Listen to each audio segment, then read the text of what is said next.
Hi guys, welcome to the channel. This is what if Naruto has true potential. Before we start, remember to like and subscribe to help the channel.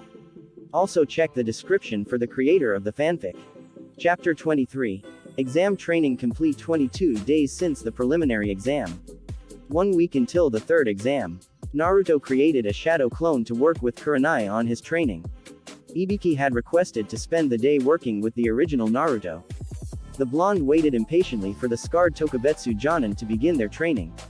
It's getting close to time. There's only 1 more week left until the exam. Ibiki stated to the boy. We don't have much time, so we have to make every second count. I understand. Naruto nodded in response. The blonde gulped a little at the thought of the exam. He wasn't scared, but it was exciting to know that the exam was coming up so soon. Again, I don't want to waste any time. We talked about this before and I made a promise to you, but I want to know, do you really wish to learn the Shunshin now? Ibiki asked. Naruto's eyes widened at hearing that the elusive, Shunshin no Jutsu, that he had wanted to learn was being offered to him again. A grin appeared on his face. Of course, Naruto said excitably. Why? The first exam proctor questioned as he stared at Naruto intently. Naruto's eyes lit up as he started to discuss to the jutsu. It helps improve the user's speed and their evasion. With the Shunshin, I would be able to use it to avoid attacks that I normally couldn't and to help with my positioning in a fight. So you actually have a plan on how to use this jutsu? You don't wish to learn it simply because Anko uses this jutsu a lot? Ibiki further questioned, his stare turning into a slight glare. The Uzumaki's excitement faded slightly and he sighed. Well, I am going to admit, that's what started my interest in the jutsu. It was just plain annoying watch her use it over and over again. Naruto's excitement then returned to his eyes. But then I actually studied the jutsu on my own one time and learned what it was really used for, and I knew I needed to learn it. I know it'll make me stronger and improve some of the skills I am kinda lacking in. Ibiki closed his eyes in thought. Naruto stared at the Tokubetsu Jonin nervously, waiting to hear what the man was going to say. A few seconds passed before Ibiki opened his eyes and pulled out a scroll in his pocket. If you actually have a plan on how to properly use this jutsu in a fight, then I will teach it to you. It's always good to have a jutsu like this in your arsenal. Ibiki noted as he tossed the scroll to Naruto. The blonde caught the scroll in his right hand. A large grin crossed his face as he opened it and started to study the jutsu more. You seem to know about the fundamentals and some of the general uses of the jutsu. So let's not waste time, Naruto. Look for any new information you need in the scroll, then we'll start working on it. Since we are going to practice this, I want you to be ready to use this jutsu in the third exam. Ibiki ordered. Gotcha. The blonde replied. Naruto continued to study the jutsu, looking for any new information that would be able to help him in understanding and mastering the jutsu as quickly as possible. At the far edge of Konoha in a training ground littered with rocks, Uchiha Sasuke was panting heavily. The boy's body was covered in bruises and cuts. Sasuke also had weights on his legs. These weights made it difficult for him to get off the ground. He, therefore, had to pull himself off the ground slowly and with a lot of effort. After finally getting off the ground, he faced the source of his injuries, Kakashi.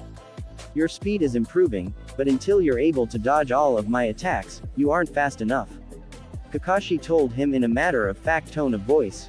I know. Sasuke grunted in response, still breathing heavily. Kakashi had been training Sasuke during the month extensively on his speed. The copy ninja was trying to find ways to push Sasuke past his limits in order to prepare him for the exam. I'm just getting the point across again. I'm attacking you at what I can assume will be Lee's speed by the time of the third exam. You need to be able to match it if you want to stand a chance against him. The Jonin explained. I understand that. Sasuke sighed, thinking back to earlier in the month. Lee had sparred with the Uchiha prior to entering the Chunin exams and he had defeated Sasuke easily. Sasuke's issue, as Kakashi had explained, was that his body wasn't able to match Lee's quick movements and attacks. His Sharingan eyes were fast enough to keep up with Lee's movement, but the Uchiha himself was not able to do that. Sasuke knew about the need to get faster and agreed with most of Kakashi's general plans for the training. However, he did have a question about Kakashi's methods in his teaching.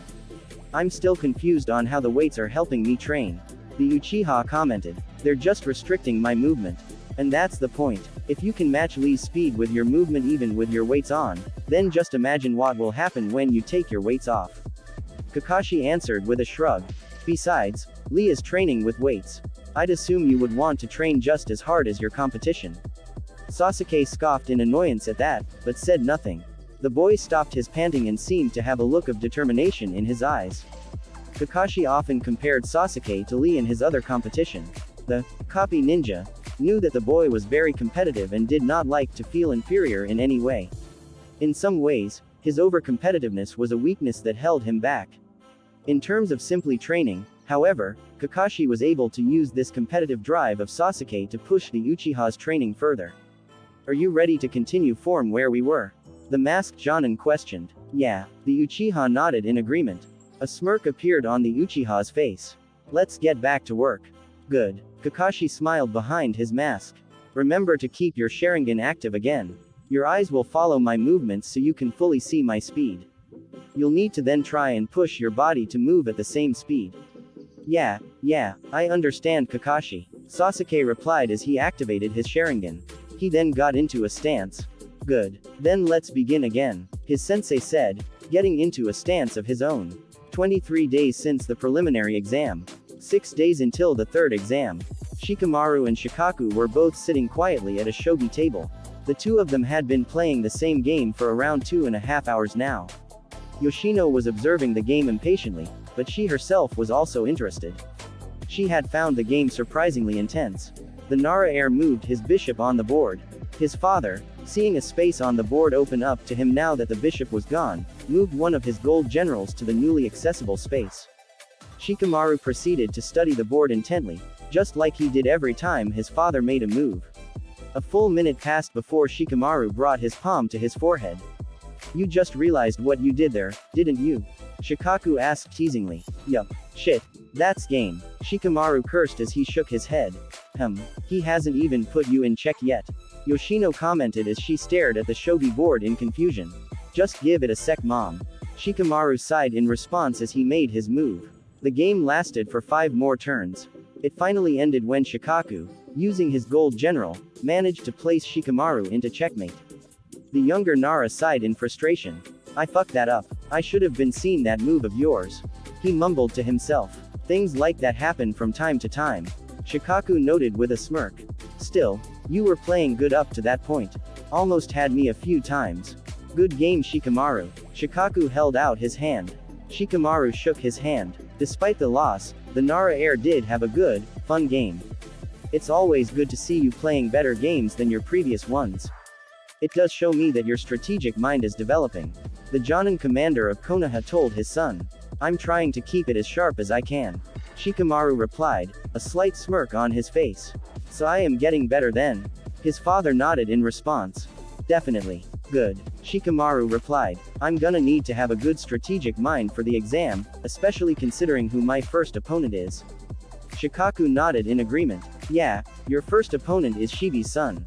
If the kid is anything like his old man, it means that he probably inherited a lot of Shibi's characteristics. And although it probably makes the kid hell to talk to, it also makes him a dangerous enemy. I figured. Shino's a logical kind of guy who thinks steps ahead of his opponents.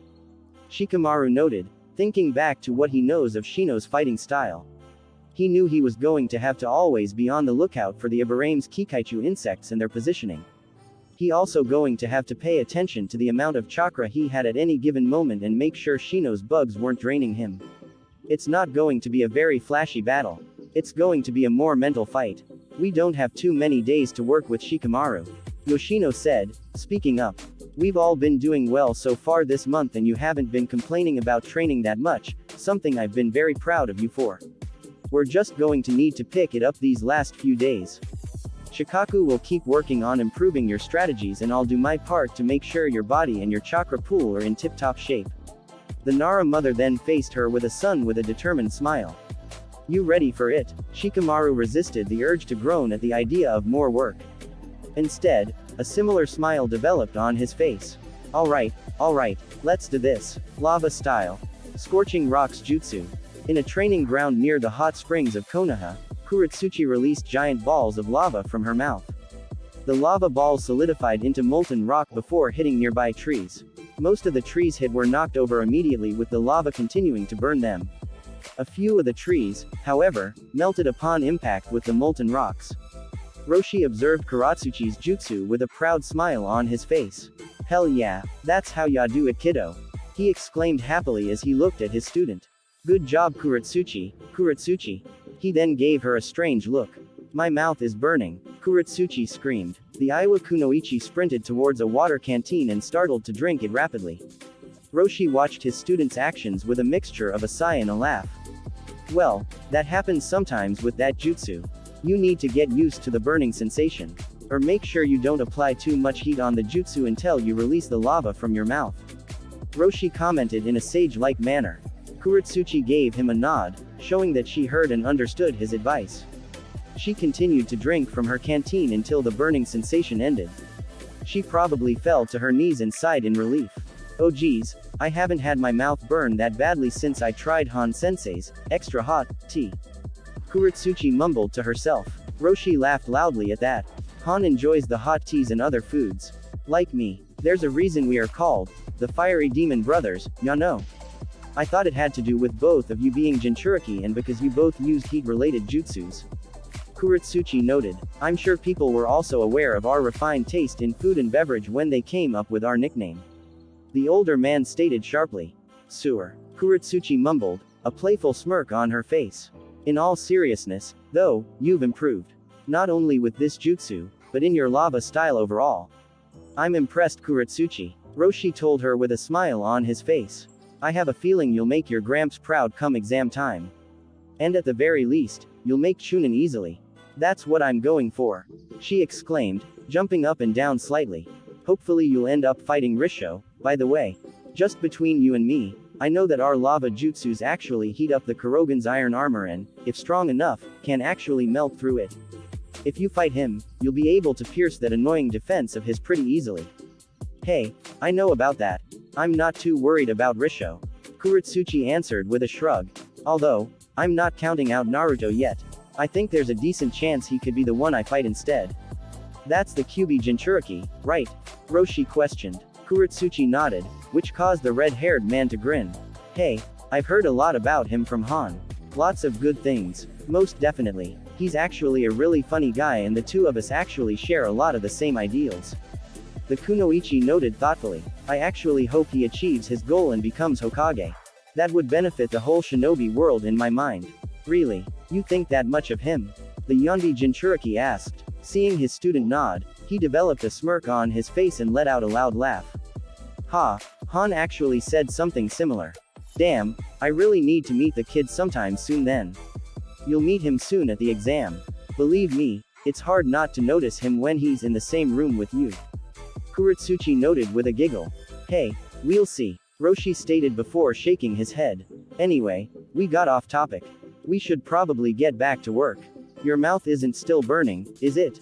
Because we're probably going back to work with the jutsu." Kurotsuchi gulped slightly, but she shook her head in response. "I'm good. Ready again. Always." Roshi laughed as he and Kurotsuchi went back to practice. 24 days since the preliminary exam. 5 days until the third exam. "We did it," Hiyashi commented in amazement as he stared at his daughter. Hinata was lying on the floor of the training ground, breathing heavily. Many different kunai and shuriken were scattered on the floor around her, but she herself had no injuries from the weapons. There were also a couple of Hyuga shinobi in the room that had been pushed back towards the walls of the room. They all got up feeling a heavy amount of pain both in their back and their stomach. "That was good," one of the Hyuga shinobi commented as he excused himself to go see one of the medics in the compound. The other Hyuga shinobi excused themselves as well, leaving Hinata and Hiyashi alone. The Hyuga clan head went over and started to pick up the scattered weapons on the ground. At this point, Hinata got up and started to help her father pick up the weapons. "Father, the jutsu worked," Hinata stated happily. She was still tired, preventing her from being too excited. "I noticed. It did." Hiyashi gave his daughter a proud smile. "Your notes were very accurate and sound. We were able to create your jutsu, which is both the perfect offensive and defensive jutsu for someone with your fighting style." Hiyashi and Hinata had picked up all the weapons and put them away. "One day, Hinata, your jutsu will be taught to other Hyuga clan shinobi and will be used to help save their lives. Your name will be going on the jutsu as the creator. Hiashi told her with a smile. You've done an amazing job. I am so proud of you, and I know your mother would be too. Hinata's eyes widened in surprise at her father's compliments. In seconds, they filled up with tears as she rushed over to her father and pulled him into a hug. Father. Thank you, Hinata mumbled, her head buried in his chest. Hiashi returned his daughter's hug. You have nothing to thank me for, Hinata. You've done a good job. The father and daughter stayed quiet for a few seconds. The silence was interrupted though as they heard a noise from the ceiling. The two pulled away from the hug and looked upward in confusion. Hinata wiped the tears out of her eyes as she tried to find the source of the noise. Hiashi had an idea at the noise. He picked up a kunai and tossed it at a seemingly random ceiling tile. Almost immediately, a little girl fell from the ceiling. Ah, she screamed. Hanabi. Hinata gasped. The Hyuga clan head managed to catch the little girl, Hanabi, before she hit the ground. He placed her down on the ground gently before giving her a stern look. Hanabi, we've discussed this before. Your sister doesn't spy on your training sessions, so I don't appreciate you trying to spy on yours. He said sternly. Hanabi, you were spying on me? Hinata asked in surprise. I just wanted to see the new jutsu you were working on. Hanabi spoke up quickly in her defense. Hiashi opened his mouth to continue to scold his youngest daughter, but Hinata started to speak before him. Really? Did you see it? She questioned out of curiosity. Hanabi nodded in affirmation. A smile appeared on her face. I did. It was so cool. You were all like, whoosh. The little girl proceeded to spin in place as she made hand gestures around her body. And then things shot of your hands and all the weapons that were going to hit you went flying away, and then the guys that attacked you were sent flying backwards like, whoa. The little girl then walked backwards, trying to mimic the manner in which the other Hyuga shinobi were knocked backwards. It was so cool. Hinata and Hiashi both stared at the little girl in surprise. Hanabi, despite her age, was a girl who acted very seriously and without emotion. She, in general, had a personality more suited to being the head of the Hyuga clan. However, they both occasionally forgot that she was still a child, and like most children, she became excitable upon seeing something they found cool. He. Hinata giggled aloud. I can teach it to you sometime maybe. Yes please. Hanabi requested politely, her smile still on her face. Hiashi watched his two daughters talk about the new jutsu Hinata created and couldn't help but smile. For the first time since his wife's death, he got to be a part of interaction with his family that made him feel like they were a family. It was a feeling that he had missed greatly the past 6 years and he was glad to have it back. That's it, Lee. Show me how much stronger you have become over this past month. Of course. Be ready, Guy Sensei. Rock Lee and Maida Guy were sparring in a training ground near the Konoha Ninja Academy. A pair of leg weights were in the ground in the center of many craters. The two spandex-wearing shinobi were currently fighting around these craters in a taijutsu battle. Lee dodged a punch from Guy and tried to retaliate with one of his own. The Jonin managed to avoid the attack and tried to deliver a kick against Lee, but the Genin was able to back away just in time. You're getting better at evading my attacks. Guy noted as he tried to attack Lee again. All of our training has been helping. I've never been stronger. Lee shouted as he tried to land a punch at Guy. Guy retaliated by avoiding the fist and delivering a punch of his. His connected, knocking Lee backwards. You fool. Lee was sent flying backwards into a training post. The boy had the air knocked out of him before falling to the ground. Almost immediately, he pulled himself up. He then looked at his sensei in surprise. What do you mean, Guy Sensei? Did I say something wrong? Lee asked in sadness, trying to figure out why he was just called a fool. You can never boast about your strength in that fashion. I've made that point clear before, I hope.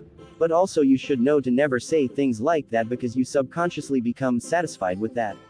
You can never say that you have never been stronger, because if you talk like that, you are accepting the strength you have at that very moment. You can never accept it. You have to know that you need to be training. You must know that tomorrow, you will be stronger. And the next day, you will never be stronger. But if you talk about how strong you now, you will become satisfied with what you have and will never grow stronger in the future. Guy said dramatically. To anyone else, Guy would seem like a strange man trying to sound smart and philosophical. To Lee, however, he came across exactly as what Guy was trying to be, a wise man with sage-like advice. The young Genin started to openly weep at Guy's words. Forgive me Guy-sensei, I did not mean to act in such an arrogant and unyoutful fashion. He cried loudly, tears rolling down his eyes like waterfalls. You teach me so much. I will remember this from now and will take this as my philosophy from training. From now on, I will never be content with my current strength. I will always grow stronger. Precisely. Guy shouted happily as he rushed over to his student and pulled him into a hug. You really do understand. I am so proud of you, Lee.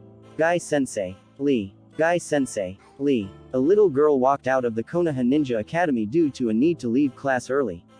As she left the building, she saw two spandex-wearing guys hugging each other shouting the other guys' names. She also felt as if she saw a sunset despite it being the early afternoon. She also saw a cliff and waves. The girl started to run away from the sight, heading to her home as fast as she could. I'm hallucinating, I have to be. Guy and Lee continued to have their moment, completely oblivious of the little girl that just ran away and any trauma she may have experienced. 25 days since the preliminary exam. 4 days until the third exam. Risho cursed in pain as he fell back against a tree. The Kurogane was practicing with his older cousin in a forest-like training ground at the outskirts of Konoha as far away from the civilian population as they could get. Risho was leaning against the tree he hit, breathing hard and sweating. The boy was covered in bruises and cuts all over his body. Many of his cuts were still bleeding profusely. Nevertheless, the boy got up from the tree and gripped two swords tightly, one in each hand. Kusari took a look at his cousin and how tired he looked and just sighed. I was hoping that your time in a genin team would have helped improve your strength, but I guess not. You're as weak as always, Risho. The older Kurogane rolled his eyes. I'm stronger. I am, Risho declared loudly. Kusari shook his head. He then charged his younger cousin. Risho had no time to react and was pinned against the tree. The boy coughed up blood in response. No, you really are not, he said sharply with cold eyes. You're still the same, bratty kid you've always been running around the clan compound trying to get attention. That was maybe acceptable when you were 3 or 4. But you are now a genin representing the Kurogane clan. The older Kurogane grabbed Risho by the neck and brought him close to his face. I personally hate this damn village, but I do recognize that this is the first time I was been to one of Konoha's Chunin exams in years. This is, therefore, the first time the people of Konoha have had the chance to witness our clan's strength. Kusari explained sharply. His grip on Risho's neck intensified. You're pathetic, but surely you are better than some no-name Konoha brats. When it's time for the exam, you better not embarrass our clan, Risho. Believe me, our clan has no place for failures. I know the clan head won't have any, so prove to me you're not a failure. Kusari let go of his cousin's neck, dropping him to the ground. Risho struggled to breathe for a few seconds before he pulled himself up. The Iwa genin then gripped his swords tightly before looking at Kusari in anger and hate, two emotions the older Kurogane had spent years cultivating in the boy. Believe me, I will prove to you and everyone here how strong a Kurogane can be. Risho hissed as he brought his two swords together. I will show you all, then prove it. Kusari ordered as he removed one of his swords from his scabbard. Risho spat on the ground before turning back to his cousin with the same angry look on his face. I will. Fire style. Fireball jutsu. Water style. Water wall jutsu. Sarutobi Asuma released a giant fireball from his mouth towards Shino and his Kikaichu insects. Shino retaliated by creating a giant wall of water to block the incoming fireball. The fireball collided with the wall of water before it disappeared, having been blocked. Shino released his jutsu. He and his Kikaichu were not hit at all by the flames. Hey, looks like your water ninjutsu has improved. Good thing, Asuma said with a chuckle. Shino gave no response except a nod in agreement. Practicing and learning water-style ninjutsu was an idea Asuma had and his father had encouraged after they both discovered that he had a natural affinity towards the element. His Kikaichu insects were rather vulnerable to fire and fire-style ninjutsu. When fighting against opponents who use this style of ninjutsu, Shino would be at a major disadvantage. Therefore, learning water-style ninjutsu gave him a method to protect his Kikaichu insects from the flames in addition to giving him jutsus that would help him have an edge against the fire-style users. The decision to learn water-style ninjutsu was a logical one and he agreed with the reasoning behind the choice. Again, I don't really know about Shikamaru, but we both know for a fact that Sasuke knows some fire ninjutsu. And if you fight him in the second round, then you got a leg up on him. You're good enough at the jutsus that you'll render all of his fire jutsus worthless. Asuma declared. That would be ideal. Shino, again, nodded in agreement. You stand a great chance against Nara Shikamaru, and you have different strategies that counter both Uchiha Sasuke and Rock Lee, depending on who you fight. Aburame Shibi noted quietly. Considering that Shino was the only student in Team 10 to make the Chunin exams, Asuma decided he wanted to be directly involved in his training. Therefore, he and Shibi both worked on training Shino, physically and strategically. A month of training with his sensei and his father had prepared Shino for many of the hypothetical scenarios that could result during the matches in the third exam. I have no idea what will happen in the exam, as I do now know how the other genin are training. However, I do feel comfortable in myself so far. Why, you may ask.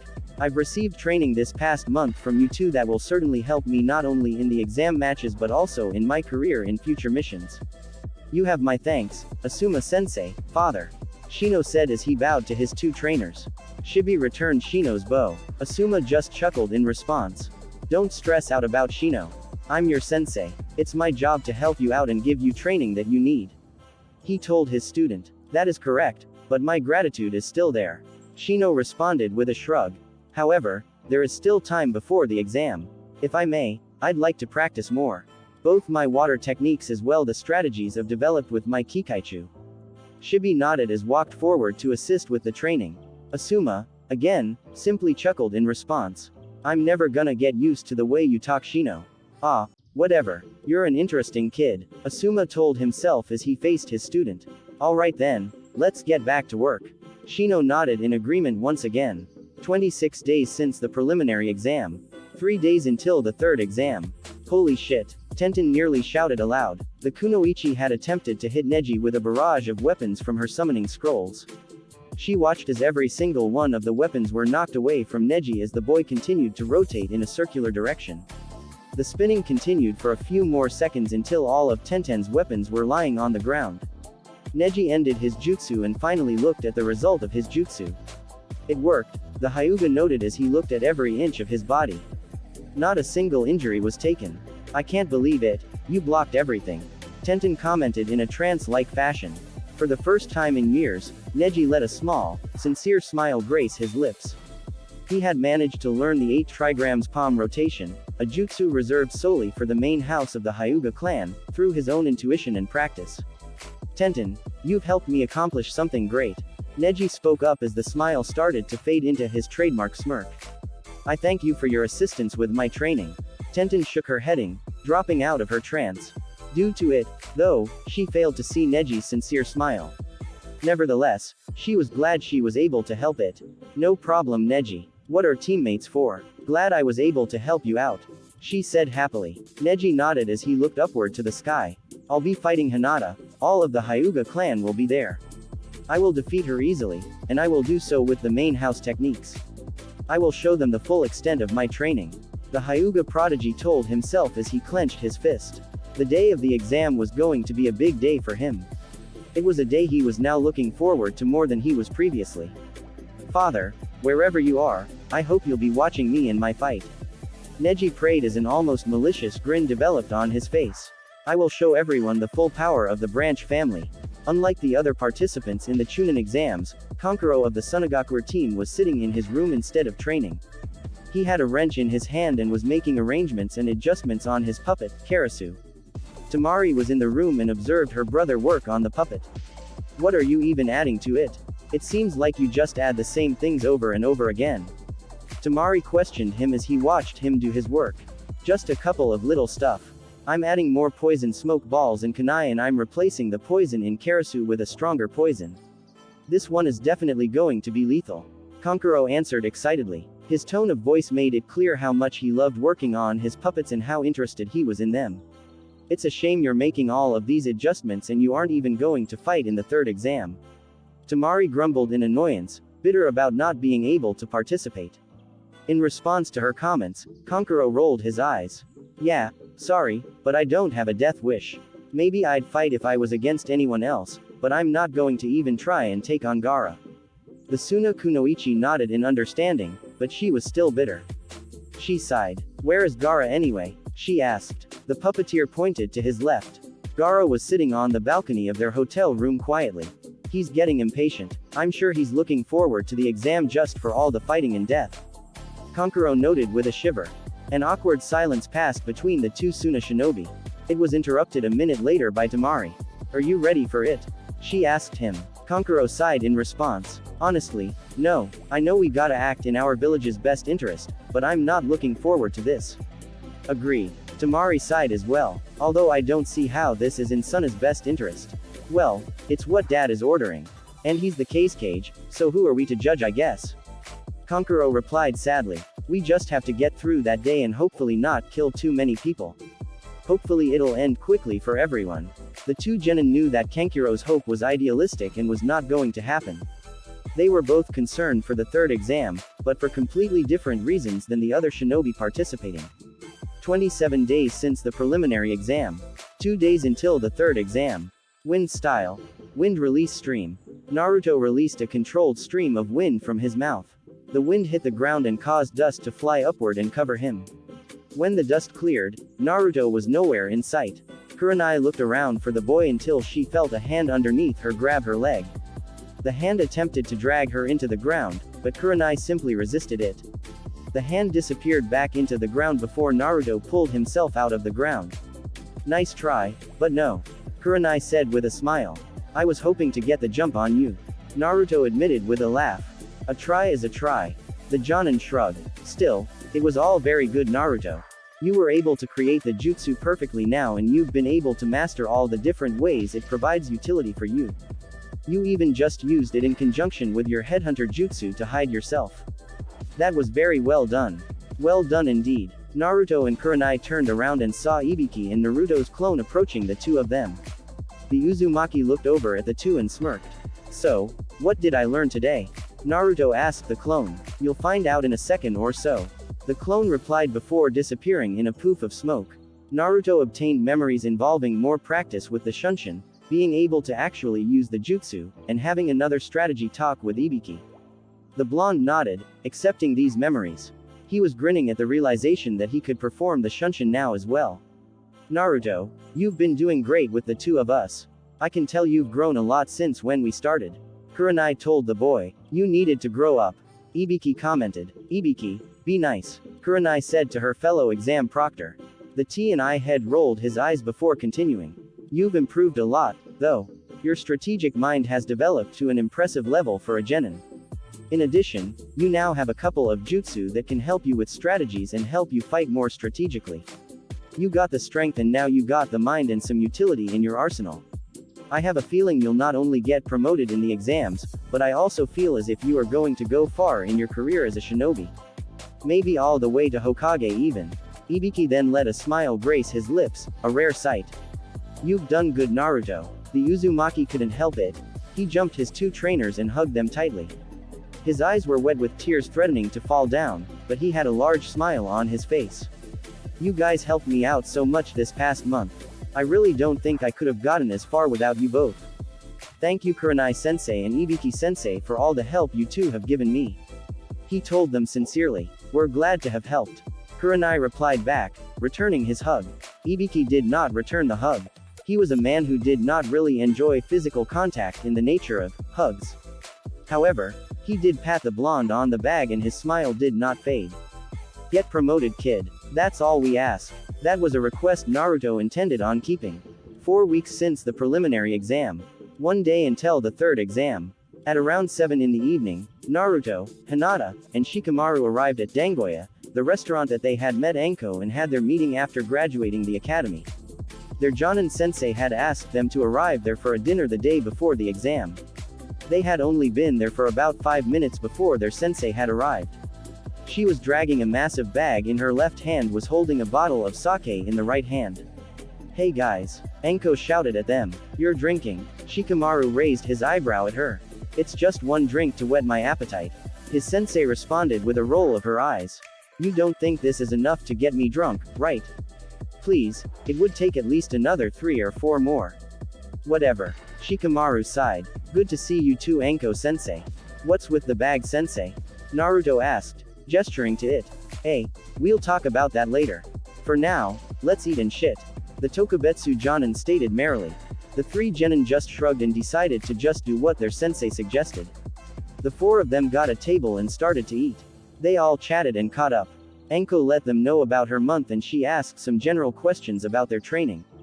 It was an enjoyable night for Naruto, Hinata, and Shikamaru and was a great way to end the month of hard, intense training. After the meal was finished and paid for, Enko gestured back to her bag. Her 3 genin stared at it intently. Alright, I said we'd talk about this later, and well, later is now. Enko said as she pulled the bag to her lap. Well basically, you guys are the only genin team I've ever had and, honestly, I was kinda nervous to take up a team. The Hokage kinda forced me into the sensei role and I really didn't know what I was doing. But you know what, I had a blast and I got to meet the 3 of you. And honestly, you guys are some of the strongest and nicest kids I think I've ever met. And I normally hate the little shits your age, so that means something. The 3 genin laughed in response to their sensei's words. Anyway, since tomorrow's the 3rd exam and I feel confident in saying that you all could get promoted, I wanted to get you all something. A little something to remember me and the team by. She said as she started to dig into her bag. It'll also make you guys look a lot more stylish for tomorrow. Enko pulled out 3 different outfits, one for each of her students. Each of them included chainmail to wear underneath and also had holders for weapons, but they were all stylized to suit the individual genin. Naruto, Hinata, and Shikamaru stared at them in awe. Naruto's outfit was a jacket similar to the one he wore. It was predominantly black with a navy blue stripe that ran down the sleeves. On the back was the Uzumaki swirl in navy blue and the kanji for 3 was written on the jacket underneath it. The jacket was also accompanied with black pants with a similar blue stripe running down both legs of the pants. Hinata's outfit also included a jacket. It was a white jacket with sleeves that was colored lavender at the shoulders. On the back of the jacket was also the kanji for 3. The jacket lacked a zipper and was open. Underneath it was a black t-shirt. The outfit also came with purple shorts that would cover up to Hinata's knees. The purple was slightly dark in shade and matched the lavender color on her jacket. Shikamaru's outfit included a gray long sleeve shirt. The shirt had a white cloud pattern on the sleeves and the back. The clouds on the back of the shirt surrounded the kanji for 3. The outfit also had a pair of new black pants. Yeah, I know you don't have to wear them if you don't want. But hey, I thought that you might look cool in them and look stylish. Just show off who you are, how you guys were part of the most badass team Konoha has ever had. Enko explained. She was rubbing the back of her head sheepishly in a similar fashion to Naruto when he was embarrassed. Are you kidding? I'm going to wear this almost every day. I love it, Naruto exclaimed. Not even gonna lie, the clothes do look good. Shikamaru admitted. They look really comfy too. Thank you so much, Hinata said happily. The 3 genin rushed over to their sensei and pulled her into a group hug. Enko yelped in surprise at first, before she shrugged and accepted the hug. She would have never believed anyone who told her that she would one day have her own genin team. Nevertheless, here she was with her own team, and it was a team she was proud to claim as her own. Kick ass tomorrow guys and best of luck. I know you'll all make great shunin, she said, tightening the hug. Tomorrow's the day of the exam, Sarutobi sensei, Jiraiya said to the Hokage. Hiruzen nodded. Indeed, it is also the day of the invasion. Jiraiya and Hiruzen had discussed a plan of action, which was to appear as if they were still in the blind. They will let the exams continue as they had originally been planned. Dosu had managed to tell them about when the invasion would occur. Orochimaru needed the invasion to start during one of Sabaku no Gaara's fights. He preferred for it to occur during a fight with Uchiha Sasuke, as he wanted to see any improvements to Sasuke's strength. Knowing when the invasion would occur, the 2 men had planned accordingly. The first precaution they made was to now allow civilians to enter the exam arena. They wanted to ensure that all the people in the area would be able to take care of themselves. They had also alerted the daimyos and the other wealthy lords that were attending the exam. They would still remain watching, as Orochimaru would suspect something if they were not there, but they were also had extra security and defenses prepared in case if something came up. They also notified the Anbu.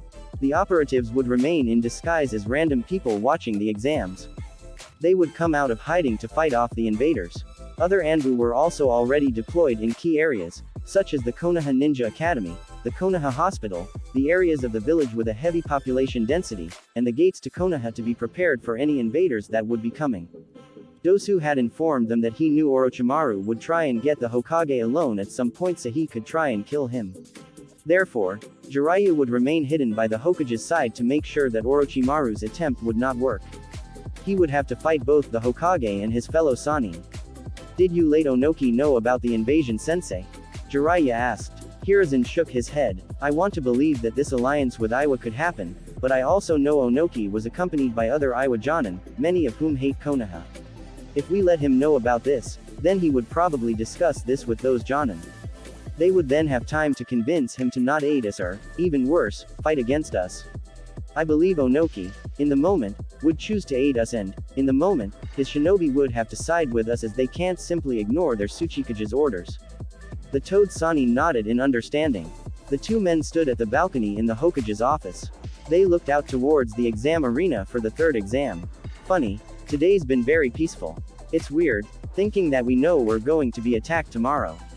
Jiraiya commented. It is weird, but in a weird way, I'm looking forward to it. Hiruzen admitted. We know about it and I feel our precautions will keep our village and the people safe. So we can just focus on our goal, killing Orochimaru. It's about time we take him down, wouldn't you agree? Jiraiya nodded in agreement. It really is. Tomorrow was going to be a busy day for everyone involved.